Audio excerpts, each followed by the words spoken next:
السلام عليكم ورحمة الله وبركاته.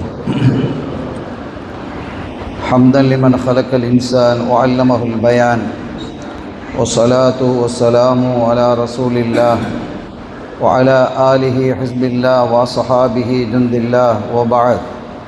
وقد قال الله تعالى في القرآن العظيم والفرقان المجيد: أعوذ بالله من الشيطان الرجيم، بسم الله الرحمن الرحيم، إن الدين عند الله الإسلام.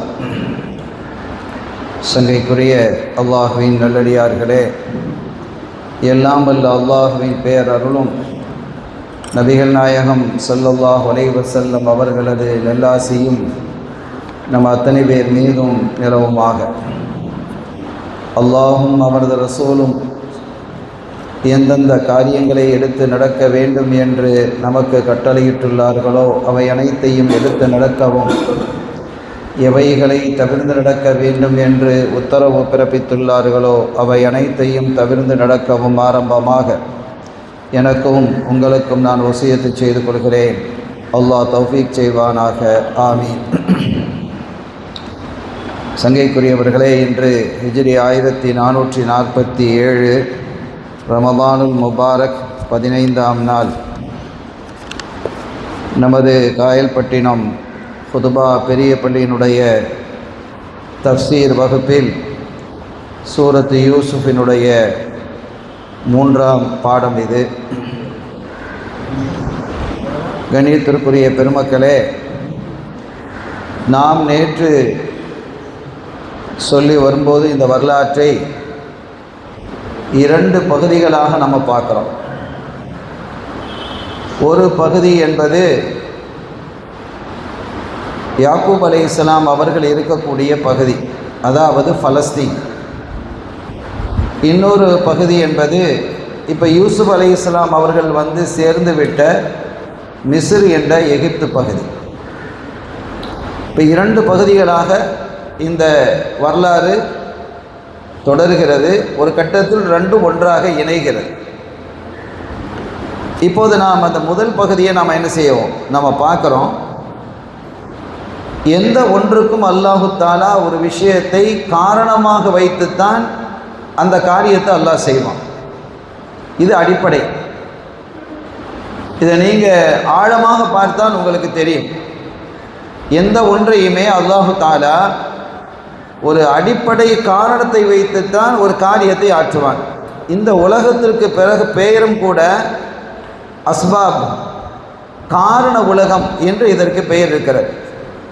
இப்போ ஆதம் அலைஹிஸ்ஸலாம் அவங்க பூமிக்கு இறங்கினாங்கன்னு சொன்னால் அந்த சொர்க்கத்தில் அந்த கனியை, அந்த பழத்தை தின்றதுனால அது காரணம். இப்போ அந்த வகையிலே இங்கே என்ன விஷயத்தை முஃபஸ்ஸிரீன்கள் சொல்ல வர்றாங்கன்னா, யாக்கூப் அலைஹிஸ்ஸலாம் அவர்களுக்கும் யூசுப் அலைஹிஸ்ஸலாம் அவர்களுக்கும் இடையிலே அலாதியான பிரியம் இருந்தது. ரொம்ப பெரிய பிரியம் வச்சிருந்தாங்க. இந்த 2 பேரையும் அல்லாஹ் பிரிக்கிறான். அந்த பிரித்ததின் மூலம் எத்தனையோ கயிறு நடக்கும், அது வேற விஷயம். பிரிப்பதற்கான காரணம் என்ன, பிரிப்பதற்கான காரணம் என்ன என்பதை குறித்து அறிஞர்கள் சொல்லும் பொழுது, ஒரு முறை செய்தனா யாக்கூப் அலைஹிஸ்ஸலாம் அவர்கள் என்ன செஞ்சாங்க, ஒரு ஆடு அறுத்தாங்க. ஒரு ஆடு அறுக்கிறாங்க. அப்படி ஆடு அறுக்கும் பொழுது இந்த ஆட்டினுடைய குட்டி பக்கத்தில் இருந்து, அந்த ஆட்டினுடைய குட்டி அதில் என்ன செய்யுது, பக்கத்தில் இருக்குது. அப்போ அந்த ஒரு குட்டியை வைத்து கொண்டோ அல்லது இன்னொரு ஆட்டை வைத்து கொண்டோ இன்னொரு ஆட்டை அறுக்கக்கூடாது. கூடுமானா கூடும், அது வேறு விஷயம். ஆனால் மார்க் அதை என்ன செய்யுது, விரும்ப இல்லை.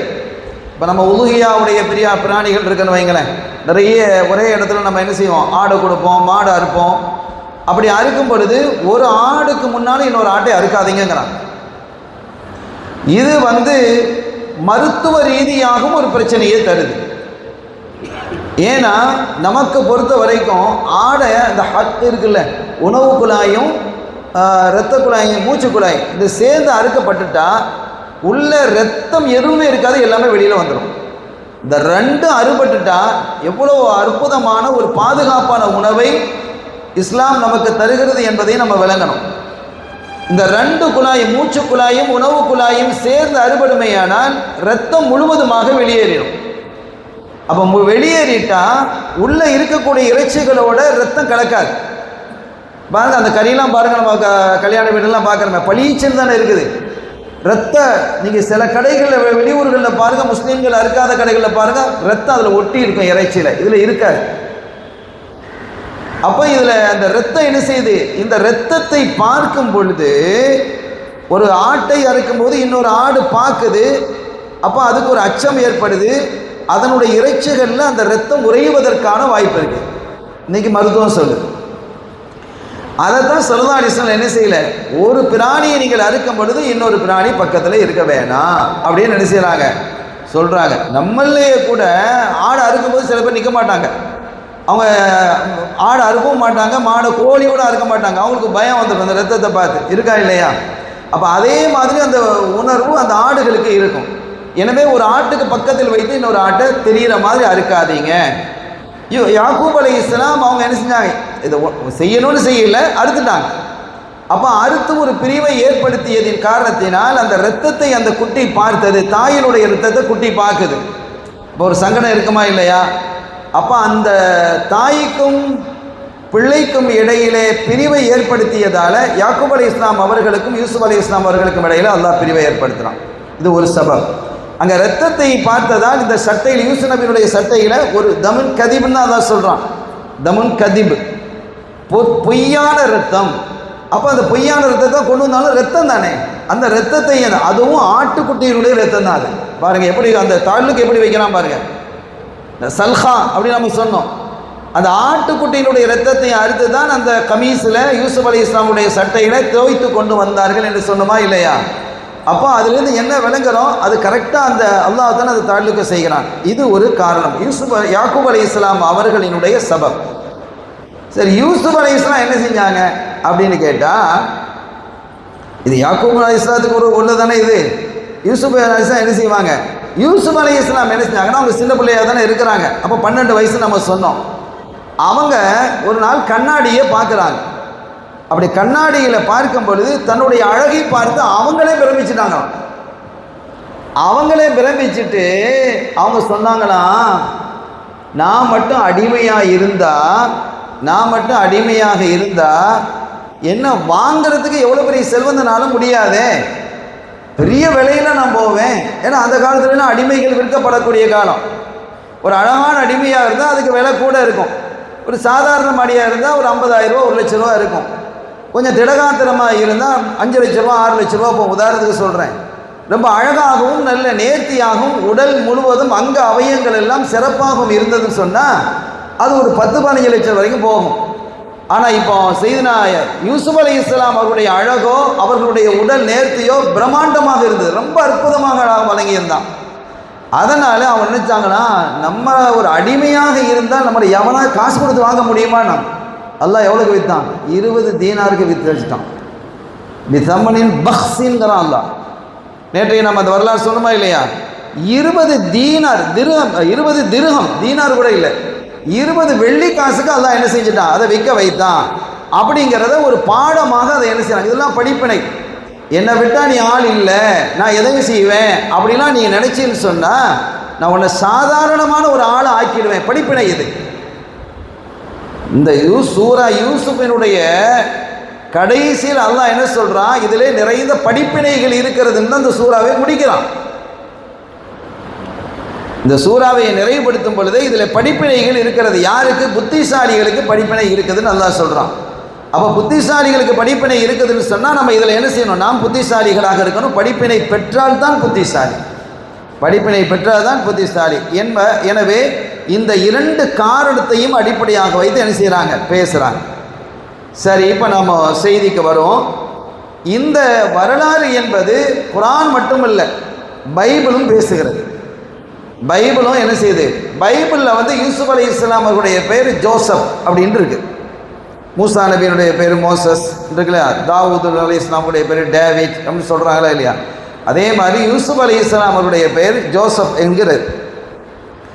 அப்போ அவர்களுடைய காலம் எது என்பதை பற்றியும் தஃசீலில் சில இதுகள் சொல்லியிருந்தாலும் கூட இந்த விவிலியம்னு அவங்க சொல்கிறாங்கல்ல, அவங்களுடைய வேதம், விவிலியம்ங்கிறது வேற, பைபிள்ங்கிறது வேற, 2 வித்தியாசம். பைபிளும் விவிலியமும் ஒன்று அல்ல. இதை இன்றைக்கு இந்த விஷயங்கள் எல்லாம் நாம் தெரிந்து கொள்வது நல்லது என்று நான் கருதுகிறேன். பிற மதங்களை பற்றி உண்டான விஷயங்களையும் ஆய்வுகளையும் நம்ம கொஞ்சம் கொஞ்சம் எடுத்துக்கொள்கிறோம். முழுமையாக நம்ம பேசுறதுக்கு இல்லை, படிக்கிறதுக்கு இல்லை. ஆனால் சில அடிப்படை சில விஷயங்களை நம்ம விளங்கிக்கிடணும். அவங்களுடைய வேதத்துக்கு நம்ம வேதத்துக்கு என்ன வித்தியாசம் அப்படிங்கிறது ஒரு விஷயத்தை நம்ம புரியணும். ஏன்னா அவர்களும் கிறிஸ்தவர்களாக இருக்கக்கூடியவரும் சரி, யூதர்களாக இருக்கக்கூடியவரும் சரி, அவர்களும் வேதம் கொடுக்கப்பட்டவர்கள் தான். அஹ்லுல் கிதாப். நாமும் வேதம் கொடுக்கப்பட்டவர்கள். இதில் எல்லாரும் ஒன்றா சேர்றோம். இதில் எல்லாரும் என்ன செய்கிறோம்? ஒன்றா சேர்றோம். இப்போ சமீபத்தில் ஒரு பிரச்சனை வந்தது. என்ன அப்படின்னு கேட்டால், ஏன்னா இதெல்லாம் நம்ம தெரிய வேண்டிய அவசியம். இந்த குர்ஆனினுடைய விளக்க உரையாகும், ஹதீஸினுடைய விளக்க உரையாகும். சில சமயங்கள் ஃபிக்ஹுடைய விஷயத்தையும் நம்ம சொல்ல வேண்டியது இருக்குது. ஒரு ஒரு ஒரு பையன் ஒரு பிள்ளைய விரும்புகிறான். இன்றைக்கி அதெல்லாம் ரொம்ப சாதாரணமாக போச்சு. சரி, நம்ம பிள்ளையாக இருந்தால் பரவாயில்ல. அது கிறிஸ்டியன் பிள்ளை. அந்த புள்ள கிறிஸ்டின் புள்ள. பையன் நம்ம பையன். ஊர் நம்ம ஊர் இல்லை, நம்ம பக்கத்து ஊர் தான். இப்போ என்ன செய்கிறது? இப்போ அவன் சொல்கிறான். இப்போ இந்த மாதிரிலாம் வரும்போது என்ன செய்வாங்க அப்படின்னு கேட்டால், யாராக இருந்தாலும் பெரும்பாலானவர்கள் என்ன செய்வாங்க? தங்களுக்கு சாதகமாக சட்டத்தை திரும்ப பார்ப்பாங்க. இது எல்லா இடத்துலையும் நடக்குது. வியாபார விஷயங்களையும் பார்க்குறோம், மற்ற விஷயங்களையும் பார்க்குறோம். ஆனால் இது பிழை, அப்படி செய்யக்கூடாது. இப்போ என்ன அவங்க சொல்கிறாங்க அப்படின்னா, அந்த புள்ள சொல்லுது, இந்த பையன் சொல்கிறான், நீனும் வேதக்காரன் நானும் வேதக்காரன், ரெண்டு பேரும் வேதக்காரர்கள். அஹ்லுல் கிதாப் தான். நமக்கும் குர்ஆன் தரப்பட்டிருக்கிறது, அவங்களுக்கும் என்ன செஞ்சிருக்குது? ஈசா அலைஹிஸ்ஸலாம் அவர்களுக்கு இன்ஜீல் வேதம் கொடுக்கப்பட்டிருக்கிறது. எனவே வேதக்காரர்களாக இருக்கக்கூடியவர்களை ஷரியத்தில் ஒரு சட்டம் இருக்குது, நிக்காஹ் செய்து கொள்வதற்கு அனுமதி இருக்குது, தெளிவாக இருக்குது. அப்போ கிறிஸ்டியனை நம்ம முடிக்கலாமா? ஒரு யூத பெண்ணை முடிக்கலாமா? அல்லது ஒரு முஸ்லீம் பெண் ஒரு யூத ஆணை முடிக்கலாமா? ஒரு முஸ்லீம் பெண் கிறிஸ்தவ ஆணை முடிக்கலாமா? அந்த கேள்வி வருதா இல்லையா? அவங்க அஹ்லுல் கிதாபாக இருந்தால் முடிப்பதற்கு 4 மதுஹபிலையும் தடையில்லை. 4 மதுஹபிலையும் தடையில்லை. ஆனால் அஹ்லுல் கிதாபா இருந்தால்தான். அஹ்லுல் கிதாபா இருக்கிறாங்களா? இல்லையே.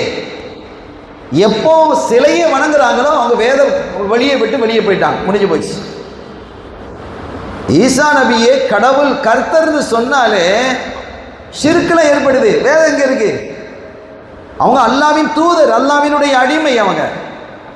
அப்ப அப்துல்லா இன்னிய அப்துல்லாங்கிறாங்க.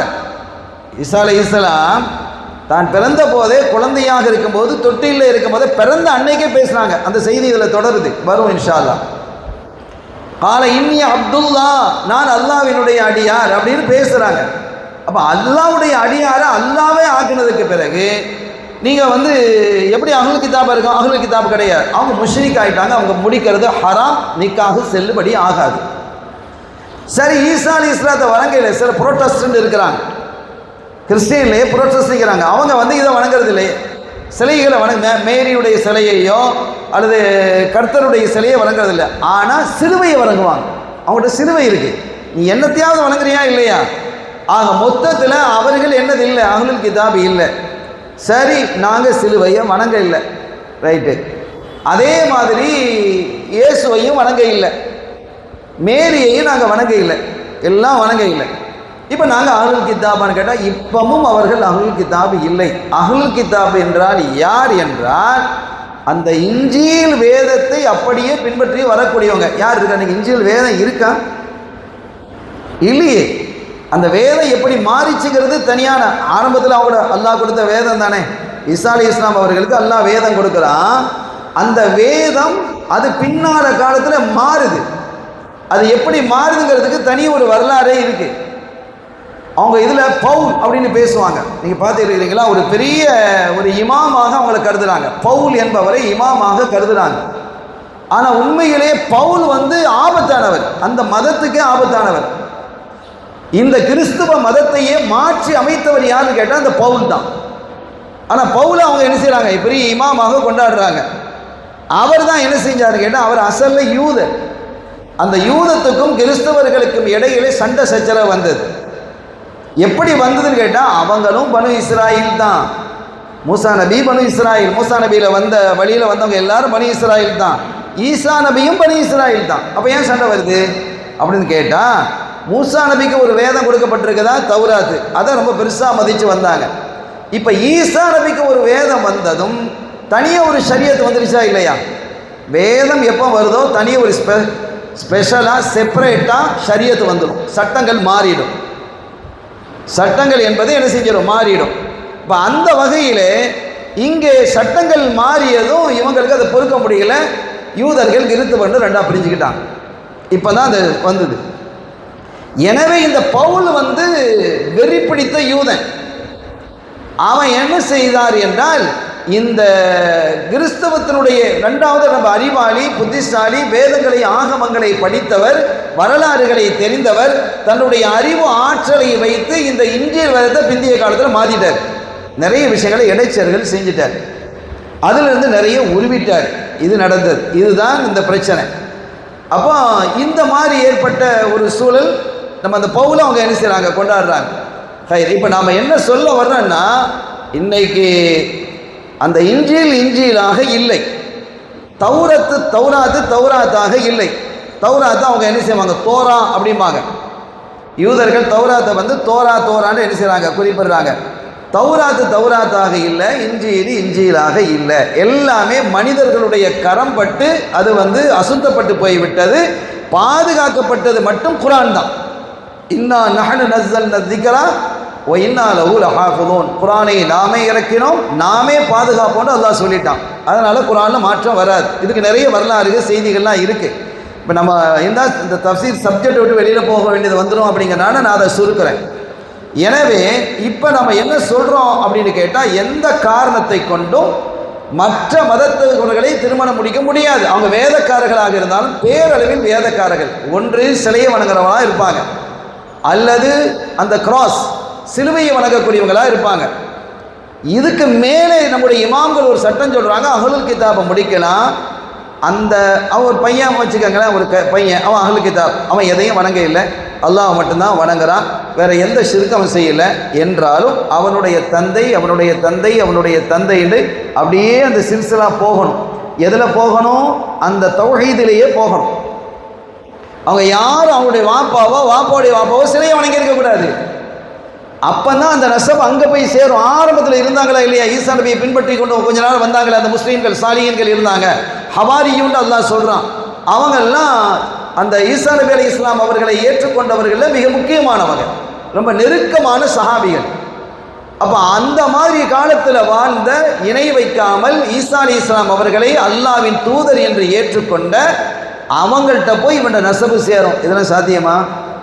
நோ சான்ஸ், வாய்ப்பே இல்லை என்பதை நம்ம என்ன செஞ்சுக்கணும், விளங்கிக்கிட்டோம். சரி, இப்போ நம்ம விஷயத்துக்கு வருகிறோம். அருமையானவர்களே, இந்த விவிலிய நூல் அப்படின்னு சொன்னால் அது பைபிள் அல்ல. பைபிளுக்கு முன்னாலேயே அந்த விவிலியா வந்துருச்சு. ஏன்னா அதில் தௌராத்தும் இருக்குது. அன்றைய காலத்தில் அந்த பனு இஸ்ரவேல் மேலர்களில் வாழ்ந்த பல அறிஞர்கள் பல காலகட்டங்களில் எழுதிய பல நூல்களின் தொகுப்பு தான் விவிலியம். அந்த காலத்தில் ஈசா அலைஹிஸ்ஸலாமுடைய காலத்தில், ஈசா காலத்துக்கு முன்னால் இப்படி வந்திருப்பாங்கல்ல, இவங்கெல்லாம் பல அறிஞர்கள், பல ஆத்தர்ஸ், பல எழுத்தாளர்கள், அவங்க என்ன செஞ்சுருக்கிறாங்க, இந்த நூல்களை எழுதியிருப்பாங்க. இப்போ நம்ம நிறைய புக்கு எழுதுறாங்களா இல்லையா, எத்தனை மக்கள் புக்கு எழுதுறாங்க, எத்தனை அறிஞர்கள், அதே மாதிரி எழுதுனவங்க. அதில் உலகம் படைக்கப்பட்டதை பற்றி இருக்குது, ஆதம் நபியை பற்றி இருக்குது, மூசா அலைஹிஸ்ஸலாம் அவர்களை பற்றி இருக்குது, நூஹ் அலைஹிஸ்ஸலாம் அவர்களை பற்றி இருக்கிறது.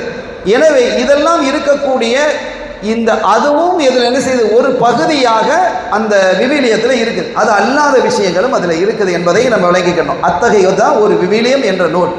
அந்த நூலிலே யூசுப் அலைஹிஸ்ஸலாம் அவர்கள் கிமு 1906 பிறந்தார்கள் என்று எழுதப்படுகிறது. ஈசா நபி பிறக்கிறதுக்கு 1906 வருஷம் முன்னால் பிறந்தவங்க செய்தனா யூசுப் அலைஹிஸ்ஸலாம் அப்படின்னு அந்த விவிலிய நூல் குறிப்பிடுது. சரியாகவும் இருக்கலாம், ஒரு முன்பின்னாக இருக்கலாம். அந்த வரலாற்றுகளில் சில சமயங்களில் இது முன்பின்னாக கூட இருக்கலாம், சரியாகவும் இருக்கலாம். ஆக ஓரளவு நம்ம விளங்கிக்கணும். அப்போ 2000 வருஷம் கிட்டத்தட்ட யூசுப் அலைஹிஸ்ஸலாம் ஈசா நபிக்கு முன்னால் 2000 வருஷத்துக்கு முன்னால் என்ன செஞ்சுருக்கிறாங்க, வாழ்ந்திருக்கிறாங்க அப்படிங்கிறத நம்ம விளங்குறோம். அது அருமையான பெருமக்களே, இந்த விவிலிய நூல் அல்லாமல் பைபிளிலேயும் இந்த யூசுப் அலைஹிஸ்ஸலாம் அவர்களுடைய வரலாறுகள் என்ன செய்யுது, நிறையவே கூறப்பட்டிருக்கிறது என்பதை நாம் இங்கே குறிப்பிடுவோம்.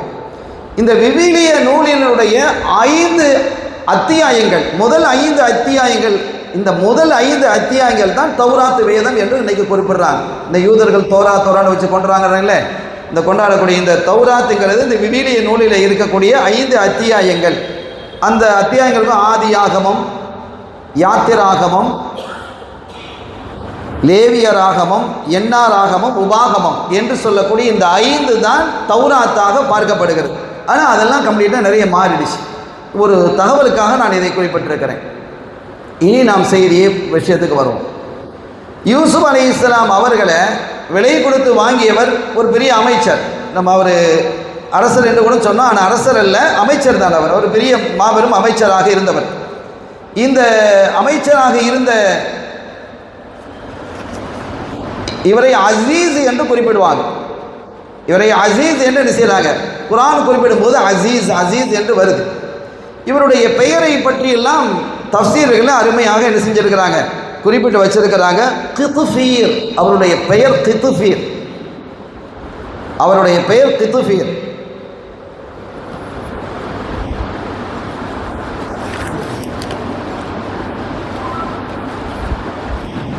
கண்ணியத்திற்குரியவர்களே, இந்த கித்ஃபீர் என்பவர் தான் என்ன செய்கிறார், யூசுப் அலைஹிஸ்ஸலாம் அவர்களை காசு கொடுத்து கிட்டத்தட்ட 20 வெள்ளி தங்க காசுகளை கொடுத்து வாங்கிட்டு போகிறாங்க. இப்படி வாங்கிட்டு போய் தன்னுடைய மனைவி இடத்துல சுலேஹா அலைஹிஸ்ஸலாம் அவர்களிடத்துல, அவங்க சுலேஹா அது எல்லாருக்கும் தெரியும், அவங்ககிட்ட ஒப்படைக்கிறாங்க. அப்படி ஒப்படைத்து இவரை நீ நல்ல முறையில் பார்த்துக்க, எந்த விதமான பிரச்சனையும் என்ன செஞ்சிடக்கூடாது, வந்துடக்கூடாது, இவரை நான் அடிமையாக வாங்கிட்டு வந்திருக்கிறேன், ஆனால் இவர் அடிமையாக பார்க்கப்பட இல்லை, இவர் அடிமையாக தெரியல, இவருடைய முக தோற்றத்தை பார்த்தாலே அடிமையாக என்ன செய்யல, தென்பட இல்லை, இது நல்ல கவனிச்சுக்கோ, நல்ல முறையில் வைத்துக்கோ என்று சொல்லி தன்னுடைய மனைவி இடத்துல என்ன செய்கிறாங்க, யூசுப் அலைஹிஸ்ஸலாம் அவர்களை ஒப்படைக்கிறாங்க. அப்படி அந்த காலத்தில் வாழ்ந்த அரசருடைய பெயர் வந்து ரையான் இப்னுல் வலீத். அவருடைய அரசர், அவர் அரசர் ரையான் இப்னுல் வலீத் என்பவர் அரசர். இந்த கித்ஃபீர் என்று சொல்லக்கூடிய இவர் தான் முதலமைச்சராக இருந்தார்.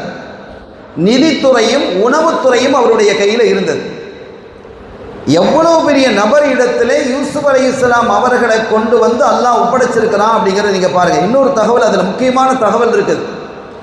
அல்லாஹ்வினுடைய திட்டம் என்பது ஆச்சரியமானது. நாம் சிந்தித்து பார்த்தால், ஒன்றுனை யோசித்து பார்த்தா எவ்வளவு அற்புதமான கற்பனை, அல்லாஹ்வினுடைய கற்பனையை கொண்டு நாம் ஈமான் கொண்டு நம்ம ஆமந்து பில்லாஹ்னு சொல்றோமே இல்லையா, குல் கத்ரி கைரிஹி வ ஷர்ரிஹி மினல்லாஹி தஆலான்னு சொல்றோமே. அல்லாஹ்வுடைய கற்பனை என்பது அவ்வளவு ஆச்சரியமானது. இப்போ அவன் எப்படி கொண்டு வந்து சேர்த்திருக்கிறான், ஒரு அரச குடும்பத்தில் கொண்டு வந்து அதை சேர்த்திருக்கிறான். இந்த ரையான் இப்னுல் வலீத் கொஞ்ச நாளில் மௌத்தாயிட்டார். அப்படி மௌத்தானதுக்கு பிறகு காபூஸ் இப்னு முஸ்அப் என்பவர் அரசராக வர்றார். இவரும் யூசுப் அலைஹிஸ்ஸலாம் காலத்திலே மௌத்தாயிட்டார். ஆனால் இவருடைய வயசை பற்றி சொல்லும் பொழுது காபூஸ் 2வது வந்தார் அரசரா, காபூஸ் இப்னு முஸ்அப். இவர் மரணிக்கும் போது அவருக்கு வயசு 403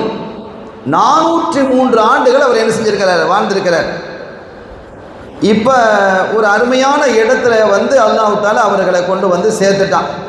இது அல்லாஹ் சொல்லும்போது பாருங்க, ஒகதாலிக மக்கன்னாலி யூசுஃப ஃபில் அர்த், யூசுஃபுக்கு ஒரு சரியான இடத்தை நாம் வழங்கினோம், சரியான இடத்திலே கொண்டு வந்து அவர்களை நாம் சேர்த்தோம். அவருக்கு வாழ்விடத்தை சரியான இடத்துல வந்து கொண்டு வந்துருக்கிறோம். எங்க கொண்டு வந்து சேர்த்திருக்கிறான், அரண்மனையில் கொண்டு வந்து அல்லாஹ் சேர்த்திருக்கிறான்.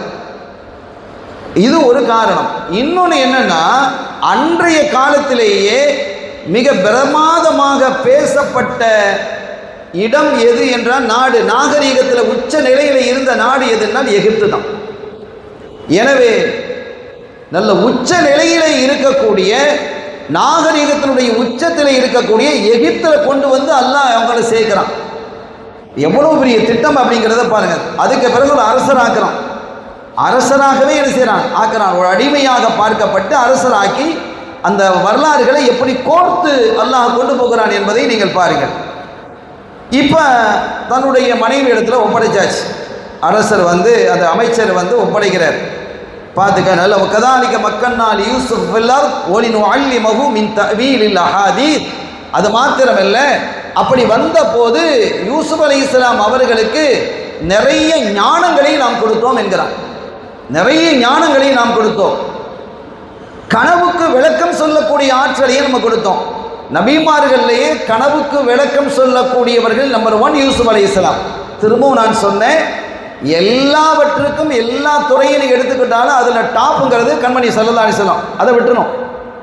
அதை அவர்களே எதை தொட்டாலும் அவங்க முதன்மை. அதற்கு அடுத்தபடியாக உள்ளது தான் நம்ம என்ன செய்யறோம். மற்ற நபிமார்களை எடுத்துக்கிட்டா கனவுக்கு முதலாவது விளக்கம் சொல்லக்கூடியவங்கள யாரு டாப்னு சொன்னா யூசுப் அலைஹிஸ்ஸலாம். அழகுல யாருன்னா யூசுப் அலைஹிஸ்ஸலாம்.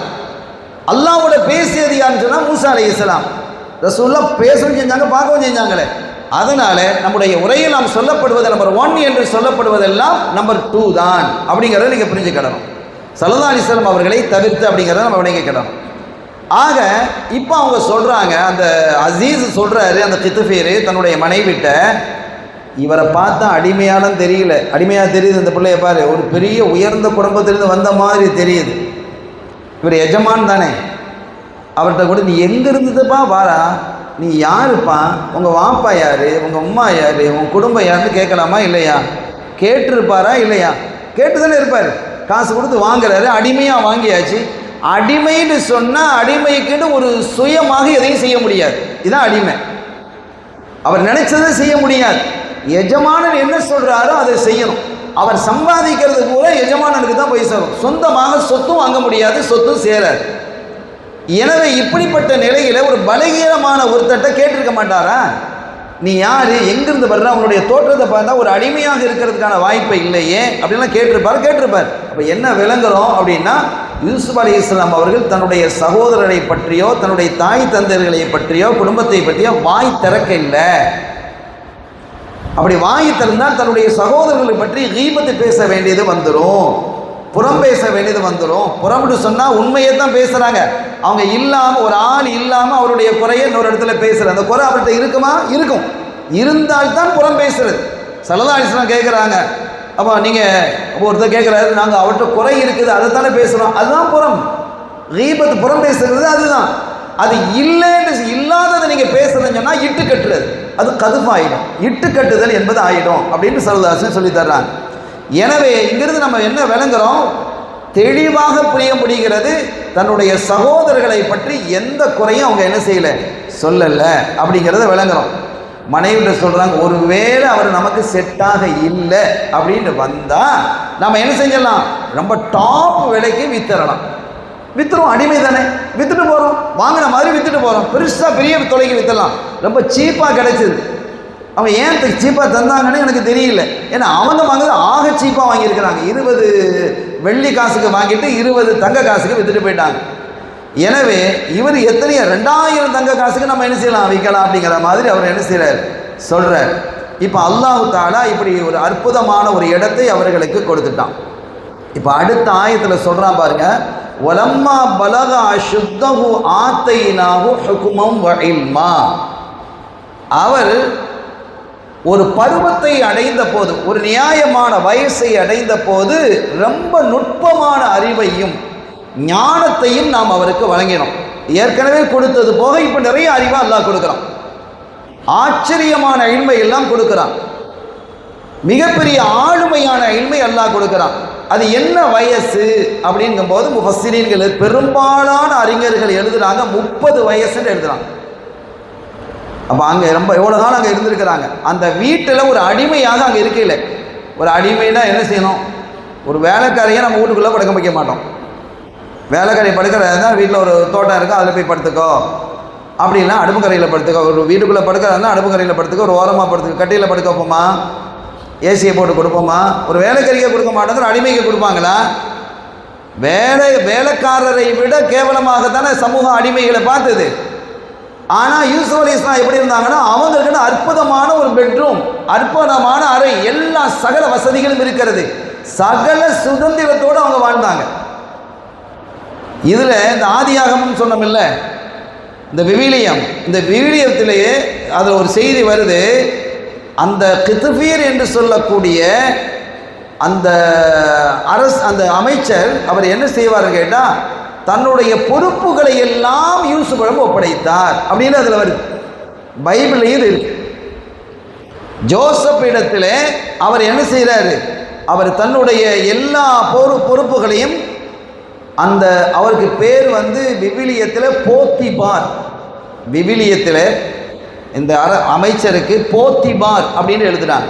இந்த போத்திபார் ஜோசப்பிடம் தன்னுடைய எல்லா பொறுப்புகளையும் ஒப்படைத்தார். அப்படின்னா ஒரு அடிமையிட்ட ஒப்படைப்பாங்களா? சாவியை கொடுக்கிறார், கஜானாவுடைய சாவியை கொடுக்கிறார், ஆலோசனைகள் பெறார். பெரிய அறிவு. அவர் இருக்கிறதுலேயே நம்ம டாப் மந்திரி அவர் தான், அரசரை விட அறிவானவர். ஆனாலும் அவர் மந்திரி. இவர் இந்த பொருள் அந்த நாட்டுக்கே மந்திரியாக இருக்கிறாரு, நிதித்துறை அமைச்சராக இருக்கிறாரு, உணவுத்துறை அமைச்சராக இருக்கிறாரு. அதற்கான ஆலோசனைகள் எல்லாம் இவங்ககிட்ட கேட்க ஆரம்பித்தாங்க. அப்பவுமே விளங்கிட்டு இவர் சாதாரண ஆள் இல்லை அப்படிங்கிறத அந்த அசீஸ் என்ன செஞ்சிட்டாரு, விளங்கி அவர் மேலே யூசுப் அலைஹிஸ்ஸலாம் மேலே ஒரு நம்பிக்கையை கொண்டு வச்சிருக்கிறாங்க. இப்போ இந்த நிலையில தான் அல்லாஹ் தஆலா அவர்களுக்கு அந்த 30 வயதை அடையும் போது மகத்தான ஒரு இல்மையும் ஆற்றலையும் அல்லாஹ் கொடுக்கிறான். இது 30வது வயது என்று முஃபஸ்ஸிரீன்கள் எழுதுறாங்க. இப்போ போயிட்டு இருக்கும்போது இந்த 30வது வயது வளர வளர வளர அவர்களுடைய அழகும் பரிணமிக்கிறது. ரொம்ப அழகாயிட்டாங்க. ஒரு மனிதன் ஒரு நிலையிலிருந்து இன்னொரு நிலைக்கு உயர்வதற்கு இது படிப்பினை, இபரத். ஒரு மனிதன் ஒரு நிலையிலிருந்து இன்னொரு நிலைக்கு உயர்வதாக இருந்தால், அல்லாஹ் உயர்த்தவராக இருந்தால் அவர் ஒரு வகையில் சோதிப்பான், சங்கடத்தை கொடுப்பான், அவருக்கு ஒரு வேதனையை தருவான், மன உளைச்சலை தருவான். இந்த மாதிரி மக்கள் மத்தியில் ஒரு தப்பான அபிப்பிராயத்தை என்ன செய்வான், ஏற்படுத்துவான். அதற்கு பிறகு அவரை என்ன செய்வான், ஒரு உயர்ந்த இடத்துல கொண்டு வந்து அல்லாஹ் வச்சிருவான். இன்னமால் உஸ்ரி யுஸ்ரா, ஒரு கஷ்டத்துக்கு பிறகு அல்லாஹ் லேசை வைத்திருக்கிறான். ஒரு வறுமையை நீங்கள் பொருந்தி கொண்டால் உங்களுக்கு வசதியை தருவான். உங்களை பற்றி இந்த பிரச்சனைகள் வருவதை நீங்கள் பொருந்திக் கொள்வீர்களே ஆனால் அல்லாஹ் உங்களை உயர்ந்த இடத்துல கொண்டு வைப்பான். அப்படிங்கிறதுலாம் இதனுடைய பொருள். இப்போ இவங்களையும் அல்லாஹ் என்ன செய்ய போகிறான், ஒரு உயர்ந்த இடத்துல கொண்டு வந்து வைக்க போகிறான். ஒரு உச்சாணி இடத்துல வைக்க போகிறான். நபியாக ஆக்க போகிறான், நாட்டுக்கே அரசராக போகிறான். அடிமையாக வந்தவர் அரசராகிறது ஒரு சாதாரண விஷயமா? ஒரு அமைச்சராக இருந்து முதலமைச்சர், இந்த முதலமைச்சர் மௌத்தாயிட்டா அடுத்த முதலமைச்சர் வருவார், அந்த முதலமைச்சர் என்ன செய்வார், அரசர் மௌத்தாயிட்டா அந்த இடத்துல கொண்டு வந்து வைப்பாங்க. அப்படி தானே வரும், இதுதானே முறை. அல்லது அவருடைய வாரிசு வருவாங்க. ஒரு அடிமையாக அடிமை சந்தையில் வாங்கப்பட்டவரை அரச சிம்மாசனத்திலே வைத்து அழகு பார்ப்பது என்பது நடைமுறையில் சாத்தியமற்றது. அல்லாஹ் அதை சாத்தியமாக்குறான். தன்னுடைய நேசருக்கு யூசுப் அலைஹிஸ்ஸலாம் அவர்களுக்கு அதை கொடுக்குறான். கொடுப்பதற்கு முன்பாக எப்போது உயர் நிலை வருகிறதோ அப்போது சோதனை வருமா இல்லையா? அந்த சோதனை இங்கேயும் வருது. எந்த ரூபத்தில் வருது? ஜுலைஹாவினுடைய ரூபத்தில் வருது. இப்போ இவங்க வளர்ந்து அவங்களுடைய அழகு பிரமிக்கிறாங்க. இவங்களை அரண்மனையை விட்டு வெளியில் அனுப்புறதே இல்லை. அரண்மனையை விட்டு வெளியில் அனுப்புனன்னு சொன்னால் ஒரு பெண்கள் கூட்டம் அவங்களுக்கு பின்னால் சுத்த ஆரம்பிச்சிடும் அப்படின்னு ஒரு சூழல் இருந்து, ஒரு இத்து போனவனுக்கு பின்னாலேயே என்ன செய்கிறாங்க, ஒரு பொம்பளை கூட்டங்களாக போகுது. எங்களுக்கு அவன் தான் வேணும் அப்படின்னு என்ன செய்யறான், பேசுகிறான். தமிழ்நாட்டிலேயே இந்த கூத்தையெல்லாம் நம்ம பார்க்குறோம். ஒரு அறிவார்ந்த படித்த மாநிலங்களில் ஒரு சிறந்த மாநிலமாக பார்க்கக்கூடிய கேரளாவுக்கு அடுத்து அதிகமான படித்தவர்கள் இருக்கக்கூடிய இந்த மாநிலத்தில எல்லாம் இப்படி பேசப்படுது. எப்படிப்பட்ட ஒரு சமூகத்தை இவங்கெல்லாம் என்ன செய்ய உருவாக்குறாங்க? அவர்களை கட்டுப்படுத்துறதோ ஒழுக்கப்படுத்துறதோ பண்புபடுத்துறதோ இல்லாதவர்கள் எப்படி தலைவராக முடியும்? எவ்வளவு கேவலமாக இருக்கிறது. நம்ம நாட்டை பற்றி வெளிநாடுகள் ரொம்ப அசிங்கமாக பேசுகிறாங்க. ஆனால் ஒருத்தனை பார்க்கறதுக்கு 40 பேர் செத்து போவீங்களா அப்படின்லாம் கேட்குறாங்க. இப்போ இது என்ன ஒரு தோற்றம் இது! ரப்புல் ஆலமீன் அப்படி ஒரு அழகான தோற்றத்தை யூசுப் அலைஹிஸ்ஸலாம் அவர்களுக்கு வழங்கியிருந்தான். அப்போ இதனால் ஒரு பெரிய பிரச்சனை ஏற்பட்டு விடும் என்பதாலேயே ஜுலைஹா அலைஹிஸ்ஸலாம் அவர்களும் சரி, மற்றவர்களும் சரி, அமைச்சரும் சரி, இதை வெளியில் போக வேணாம், இவங்க உள்ளே இருக்கட்டும் அப்படின்னு தான் உள்ளே வச்சுருந்தாங்க. அப்போ 12-13 வயசில் உள்ள வந்திருக்கிறாங்க. ஒரு சொல்லின் பிரகாரம் 12 வயசில் அவங்க அந்த கிணத்துலேருந்து விடுதலை ஆனாலும் கூட உடனே அவங்கள விற்க இல்லை. பல இடங்களுக்கு போயிட்டு வந்து 17வது 18வது வயசில் தான் விற்றாங்கன்னு இருக்கு. சரி, எப்படி வைத்தாலும் குறைஞ்சபட்சம் 12 வருஷம் ஆச்சு இல்லை? 12 வருஷம் அரண்மனைக்குள்ளேயே இருந்துக்கிறாங்க. அரண்மனைன்னா அது பிரம்மாண்டமாக இருக்கும், அந்த புறம் தோட்டம் அது இதுன்னு இருக்குன்னு வைங்க. ஊருக்கு போகலையே, ஊரை விட்டு வெளியிலே போகலையே, ஊரை போய் பார்க்கவே இல்லையே, அப்படியே அடைச்சி வச்சுருந்தாங்க. இப்போ நாள் ஆக ஆக அவர்களுடைய அழகு அப்படி மெருகூட்டி பரவசமாக இருக்குது. இப்போ இவங்களுடைய ஜுலைஹாவினுடைய கல்புல ஷைத்தான் வந்து உட்கார்றான். இவர்களை நம்ம என்ன செய்யணும், இவர்களோட நம்ம வாழ்க்கையை நடத்தணும் அப்படின்னு ஒரு தப்பான அபிப்பிராயத்தை கொண்டு வந்து சேர்த்துட்டான் ஷைத்தான். இந்த மாதிரி வந்து சேர்ந்ததும் இவங்க யார், எஜமாட்டிலும் எஜமாட்டி, எஜமானுடைய பொண்டாட்டி எஜமாட்டி, இவங்க அடிப்படையில் அடிமை தானே. அப்போ அவங்க கூப்பிட்டு என்ன செய்கிறாங்க, கொஞ்சம் கொஞ்சமாக அந்த பேச்சுக்களை துவக்குறாங்க. யூசுப் அலைஹிஸ்ஸலாம் எவ்வளோ நுணுக்கமான ஆள். நாம் அவங்களுக்கு என்ன செஞ்சுருக்கோம், தவீல் ஹாதீதை கொடுத்துருக்குறோம், ஹுக்குமன் இல்மை கொடுத்துருக்குறோம்னு அல்லாஹ் குர்ஆனில் சொல்கிறான். அவங்க புரிஞ்சுக்கிட்டாங்க எஜமாட்டி தப்பான வழிக்கு போகிறாங்க அப்படின்னு புரிஞ்சு ஒரு கட்டத்தில் வராவதத்து ஹுல்லதி ஹுவஃபி பைத்திஹி ஹுவஃபி பைத்திஹா அன் நஃப்ஸிஹி, நேராக சொல்லி சொல்லி சொல்லி கொஞ்சம் கொஞ்சமாக அப்படி சொல்லி ஒரு படி ஏறிட்டா ரெண்டாவது படி ஏறுறது கஷ்டம் இல்லை, ரெண்டாவது படி ஏறிட்டா மூணாவது படி ஏறுறது கஷ்டம் இல்லை, மூணாவது படி ஏறிட்டா 4 ஏறுறது கஷ்டம் இல்லை, 1லேருந்து 4வது ஏறுறது தான் கஷ்டம் இல்லையா. அப்போ மொதமாக சூசகமாக அப்படி பண்ணி சைக்கிணையில் சொல்லி சொல்லி சொல்லி சொல்லி சொல்லி இப்போ என்ன செஞ்சாச்சு, இப்போ 4வது படிக்க வந்து விஷயத்த சொல்லியாச்சு. நான் ஒன்றை விரும்புகிறேன், நீ என்னோட வாழ்க்கையை நடத்தணும், என்னோட நீ இருக்கணும், என்னோட சயனிக்கணும். அந்த பைபிளில் இந்த வேர்டு தான் வருது, என்னோட சயனி படு அப்படின்றே என்ன செய்யுது, அதில் வருது. விவிலியத்தில் அதே மாதிரி வாசகங்கள் இடம் பெறுது என்று சொன்ன பொழுது அவர் செய்தா யூசுப் அலைஹிஸ்ஸலாம் அவர்கள் சொன்னாங்க, இன்னா லில்லாஹி மஆதல்லாஹ், நான் அல்லாஹ்விடத்தில் பாதுகாப்பு தேடுறேன். என்ன ஒரு மோசமான இது, அவங்க தெளிவாக சொல்லிட்டாங்க. எப்படின்னா வகல்லகத்தில் அபுவாப வகாலத்து ஹைத்தலக், குர்ஆன் சொல்லுது பாருங்க, அழகாக பேசுது, ஒரு அழகான சூரா அது. வகல்லகத்தில் அபுவாப வகாலத்து ஹைத்தலக். இன்னைக்கு பாரு, இப்போ எஜமான் வெளியில் போயிட்டார், அமைச்சர் என் மாப்பிள்ளை வெளியில் போயிட்டார், அவர் போனால் 2-3 நாள் கழிச்சு தான் வருவார். அதனால் இந்த 2-3 நாள் நீ என்னோட தான் இருக்கிறா, வேறு வழி இல்லை, நீ என்னோட இருந்தே ஆகணும் அப்படிங்கிறது இப்போ என்ன செஞ்சிட்டான், அவன் வெளிப்படையாகவே பேச ஆரம்பிச்சிட்டான். வெளிப்படையாகவே பேச ஆரம்பித்து ஒரு கட்டத்தில் என்ன செஞ்சிட்டான், அவங்க வீட்டில் யாருமே இல்லை, யாருமே இல்லைன்னா யாரும் இல்லாத சூழல், எஜமாட்டி தானே உருவாக்கலாம், நீ வேலைக்காரி என்ன, நீ அங்கே போயிட்டு வா, அங்கே போயிட்டு வா, போயிட்டு சாயந்தரம் வா, அதை வாண்டு அனுப்பியிருக்கலாம். ஆனால் இதில் ஒரு பெரிய அல்லாஹ்வுடைய அந்த குதிரத்தை பாருங்க, ஒரு விருந்தாளி வந்திருக்கிறாங்க, அவங்க வந்து வேற ஒரு அவங்களுக்கு ஒரு இடத்துல தங்க வைக்கப்பட்டிருக்குது. அந்த விருந்தாளிகள் இடத்துல ஒரு பச்சை குழந்தை இருந்தது. அந்த குழந்தை எங்கே இருக்குன்னா, அந்த குழந்தை இவங்களுக்கு குழந்தை இல்லை, சுலேகாவுக்கு குழந்தை இல்லைங்கிறதுனால அந்த குழந்தையே தன்னுடைய இடத்துலையே வீட்டில் தொட்டிலில் தொங்க போட்டிக்கிறாங்க. குழந்தை அது பச்சை குழந்தை, பால் குடிக்கக்கூடிய குழந்தை, குழந்தைய நான் பார்த்துக்கிறேன், நீங்கள் அங்கே இருங்க, குழந்தை எங்கிட்டே இருக்கட்டும். குழந்தை உண்மையிலேயே குழந்தை மேலே பிரியம். அப்போ அந்த குழந்தை தொட்டிலில் கிடக்குது, குழந்தையை தவிர வேறு யாரும் இல்லை, எல்லாம் க்ளோஸ்ட், ஃப்ரீயாக இருக்குது. மாப்பிள்ளை வெளியூர் போயிட்டாரு, இப்போ இதுதான் சமயம், இதுக்கு மேலே விட்டால் வழி இல்லை அப்படின்ட்டு டைரெக்டாக சொல்லிட்டாங்க. ஒரு ஆபத்து உள்ளதி ஹுவஃபி பைத்தியா அன்னஃப்ஸிஹி, தன்னுடைய விருப்பத்தை அவருக்கு தெளிவாக தெரிவித்து வகல்லகத்தில் அபுவாப, எல்லா கதவுகளையும் மூடினாள். கதவெல்லாம் லாக் பண்ணியாச்சு, எல்லாம் கொண்டியை போட்டு வச்சாச்சு. உள்ளே போட்டுட்டா உள்ளேயும் தான் திறக்கணும், வெளியிலேருந்து யாரும் திறந்துட்டு வர முடியாது இல்லை, உள்ளே அடைச்சாச்சு, உள்ளேயும் தானே திறக்கணும், வெளியிலேருந்து யார் இப்போ குளிக்க தான் பார்க்கணும். அதனால கதவு எல்லாத்தையும் உள்ளே அடைச்சி வச்சுட்டா. 7 கதவுகள் இருந்தது அப்படிங்கலாம் வரலாற்றில் இருக்குது. சரி, எத்தனை கதவு மொத்தம், எல்லாம் அபுவாப்னு அல்லாஹ் சொல்கிறான், கதவுகள் எல்லாத்தையும் அடைத்தான்.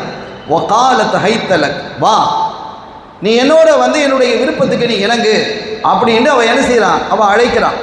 கால மஆதல்லாஹ் அஊது பில்லாஹி மினஷ் ஷைத்தானிர் ரஜீம், மஆதல்லாஹ் அப்படிங்கிறாங்க.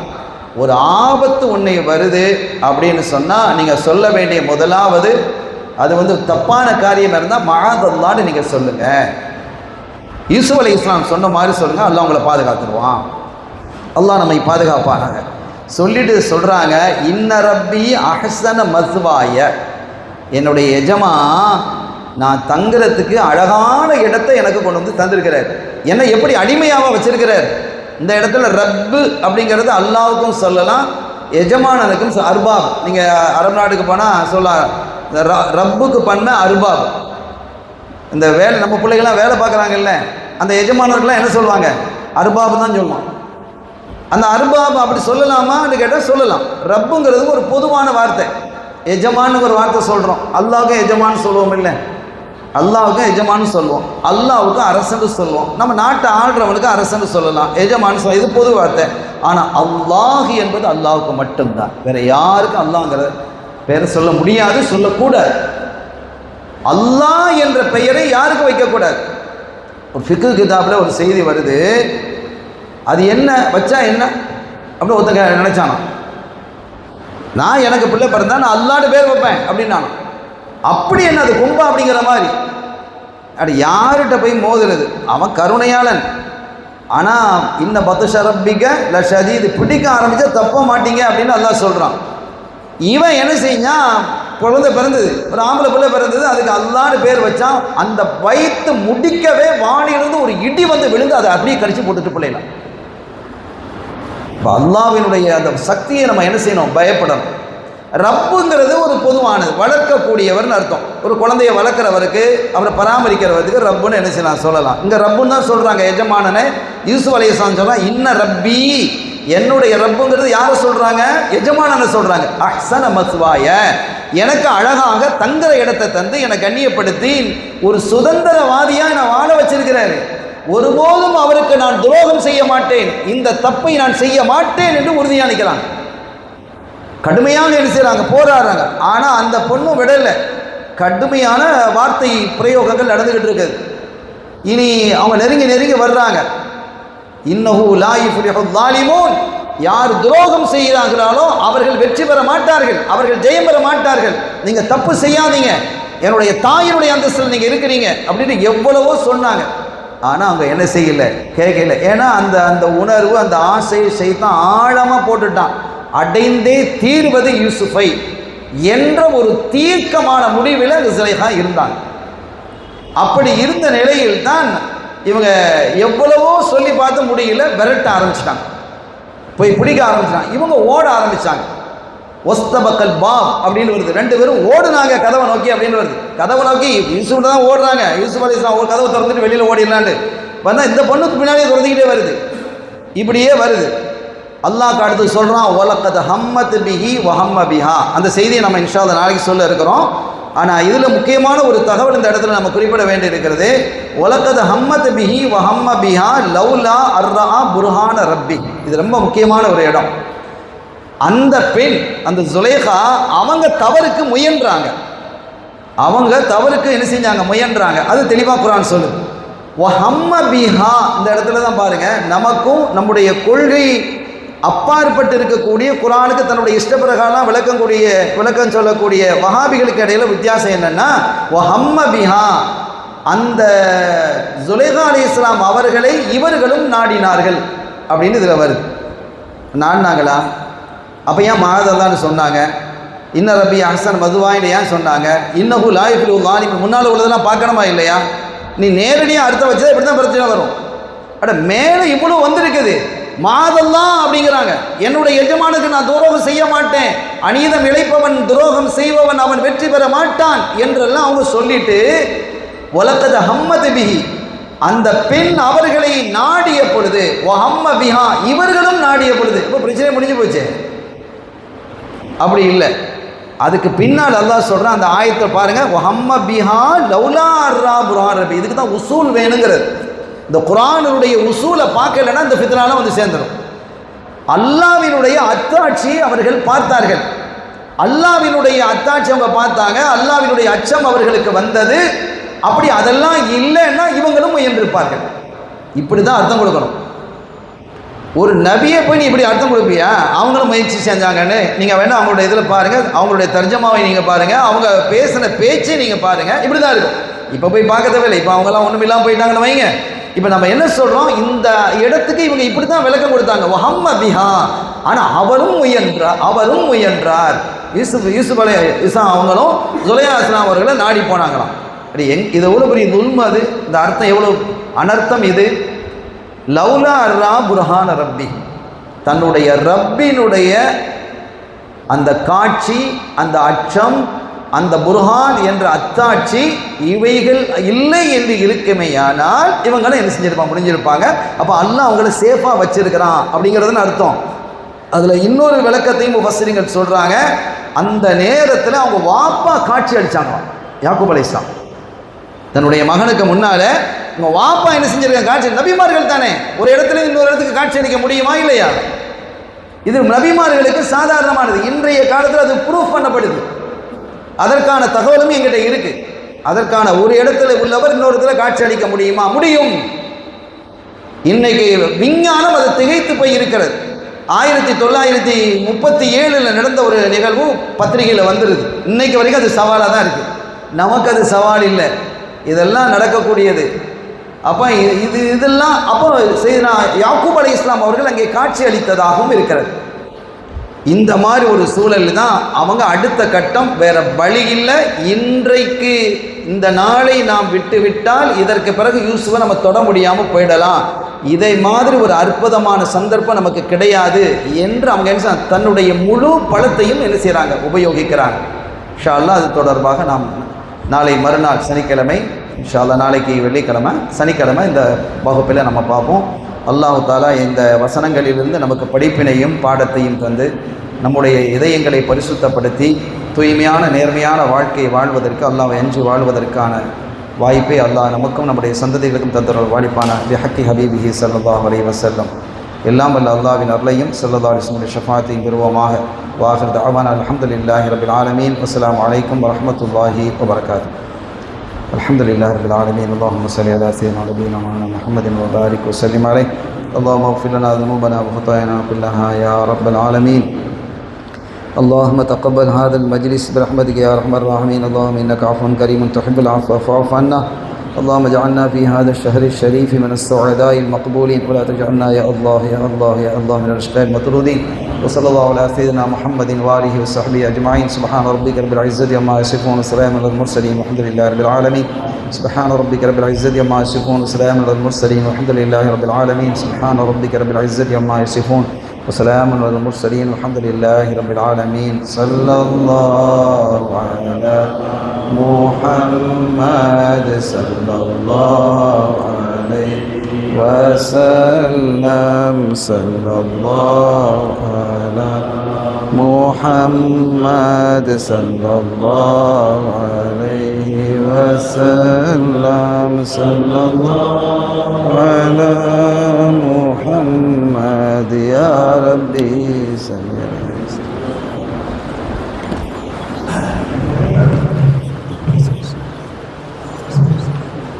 على குர்ஆனை வச்சிடணும் டெய்லி.